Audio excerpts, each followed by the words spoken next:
So for all the albums that I'm playing catch up on, this is the second most requested. So here we are. This is also one I was looking forward to because I wanted to know how I really felt about it. So it's time to dive into it. Let's go for it.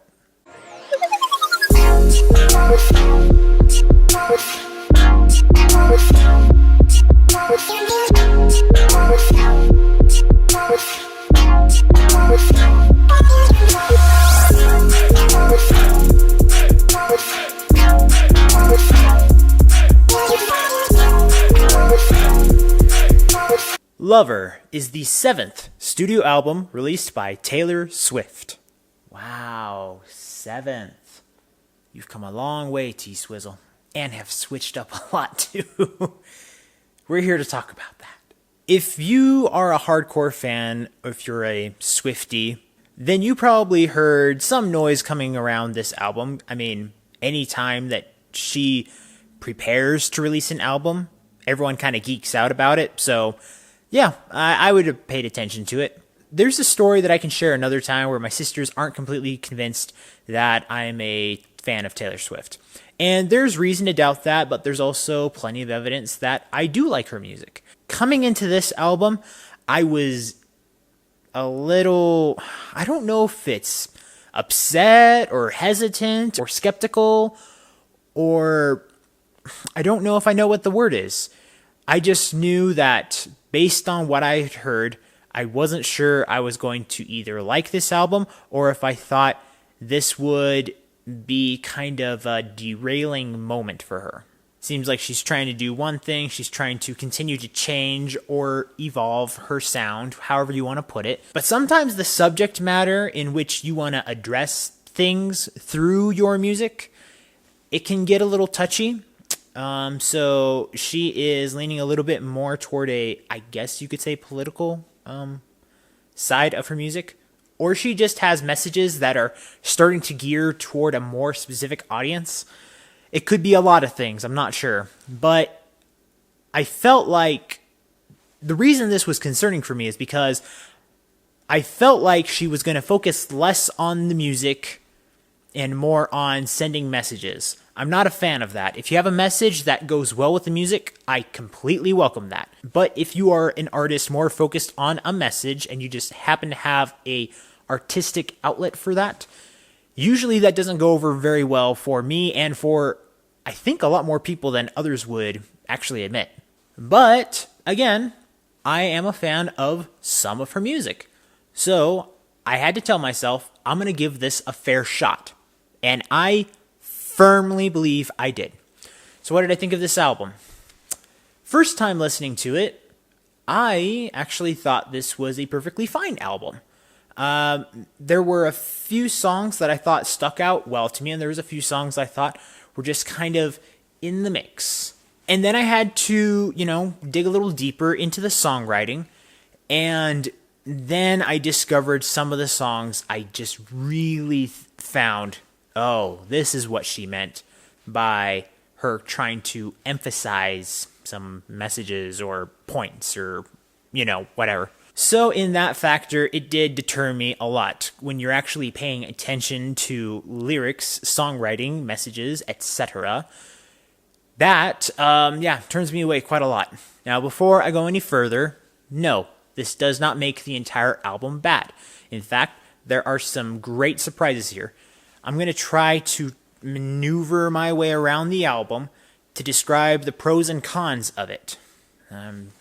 Wonder where I should start. Actually, I want to start with the singles that were released, the first 3, I believe. So firstly, when she released Me with Brendon Urie from Panic at the Disco, I thought that song was okay. I could understand why some people would think it's catchy. I didn't hate the song. I thought the collaboration was actually pretty creative. But I didn't think it was worthy of like a top 10 song of the year kind of thing. So I just thought, okay, well, that's just a song. Some people like it, some people won't. Continue. Then the song You Need to Calm Down. I don't care for that song. Yeah. I don't care. I don't care about it. And then the song Lover.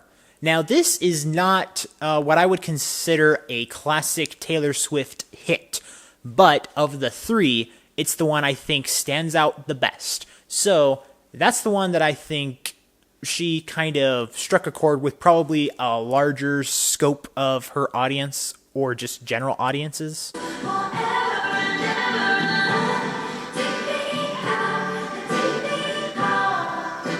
Then we have a lot more songs to dig into. Now bear with me for a second, because I think I'm going to focus on the negatives first, and then I want to talk about the pros, because the pros kind of lifted me out of the negatives I'm about to talk about. The very first half of the album, not the entire first half, but a good majority of the first half, I didn't really care about, and some of it was just becoming somewhat bland. I feel like the more she wants to dig into pop, the more kind of generic she becomes. And that sounds really weird to say out loud for Taylor Swift. I feel like a lot of the songwriting suffers, and it just feels like maybe old messages that we've heard before from other people. For example, the song The Man, I felt like, one, had the wrong production, and two, it kind of felt like a If I Were a Boy ripoff from Beyonce, so I didn't care for that song. The song I Think He Knows is it's like a pretty song, but it feels really hollow. Miss America and the Heartbreak Prince. Oh, man. The mood of this song feels outgrown for her. I don't feel like she couldn't tackle this subject, but the way it's addressed, it feels so, I guess, childish, maybe just teenager-y, I'm not sure. I feel like she just shouldn't have to address a topic like this. It feels like it's not that she's too old for it. It's just I don't feel like it just doesn't work. Okay, that's really what it comes down to. Cornelia Street has just this really ugly ending to it that made me forget about the rest of it. Death by a Thousand Cuts. It's interesting, but the bass and the piano get so cluttered. I couldn't focus very well listening to this song. London Boy is a lyrically attempted clever song. It's got no substance, and it's no. So okay, there we are. A lot of examples of songs that I think just didn't work, didn't mesh well with her. So let me talk about the positives, because they are there, and I don't want to come off, again, as a hater. We can argue about that later. The song that really got me back in is Soon You'll Get Better.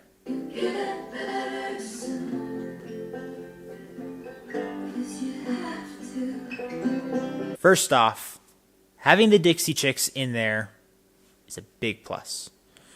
Secondly, it's country. Sure, there's probably degrees of what kind of country it is, but it's got those kinds of roots. And she can go in whatever direction she wants with her music. But this felt nurtured, but also because it is a near and dear subject to her, I think she wanted to take it home with her. It worked beautifully, and it was genuine. It's one of the few songs on here that I felt came from here. So, Taylor, please do that. It was wonderful. I actually think I don't know if I cried or if I thought about crying, but there were inner tears. Yeah. The song False God, I don't remember how entirely I felt lyrically about the song, but its production was creative because it is kind of more of an R&B kind of vibe. It's the only one that I can recall in that album being like that, and it was very interesting. I gotta give props for the creative risk that song came in it, and I think it meshed okay with the good songs in there. The song Afterglow, I don't remember liking a lot, but the thing I enjoyed about it most is in the bridge, it kind of has her, what would you call it? Tough girl swagger that she has had, but has shown and emerged a little bit more recently in the last few albums. In the song, It's Nice to Have a Friend.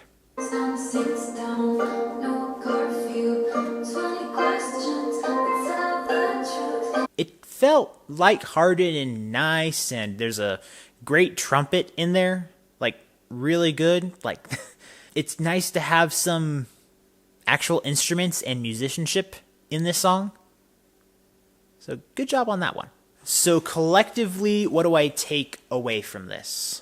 I feel like she's trying to pretend that everything is normal. I think she actually does believe in the stuff she's moving forward with, but I don't know if it's exactly pandering, but it doesn't feel as genuine, not like the song with the Dixie Chicks. I don't believe she's really chasing fame anymore, but more like an exclusive seat in a club for having a particular point of view or way to execute a style of some kind.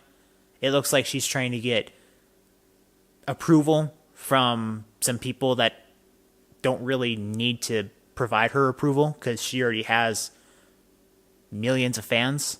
So, I don't know. This is just me thinking about it. I don't feel like she needs to go in this direction.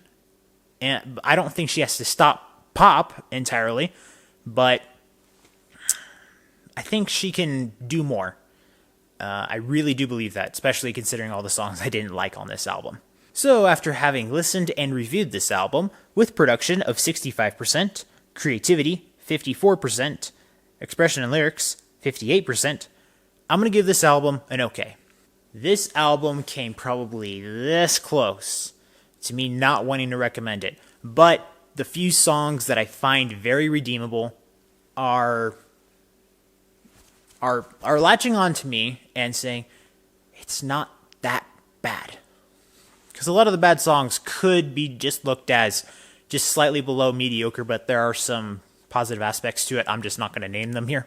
But yeah, I think Taylor Swift has seen better days. I think she's trying to do something that's not so music-centric in her mentality right now. I don't know. This is me just thinking out loud. I hope that whatever it is I'm saying here doesn't come off as bashing. And if any of you do think that, I want to challenge that, especially if I get any messages from my family. Yeah. How about this? Let's do this. This is an invitation I'm going to make right now. So if I can get more than 50 comments from 50 different people, not one person making 50 comments, but 50 different comments down in the comments, yeah, I will review every single Taylor Swift album, if that does get achieved. I probably would have planned on doing that in the future anyway, but let's see if you want that, to see if I am a hater or not. As always, guys, thank you so much for watching. And remember, if you want to discover, promote, and review the best in entertainment, remember to subscribe and follow all the social media for this channel so you can get that yes in your life. See you next time.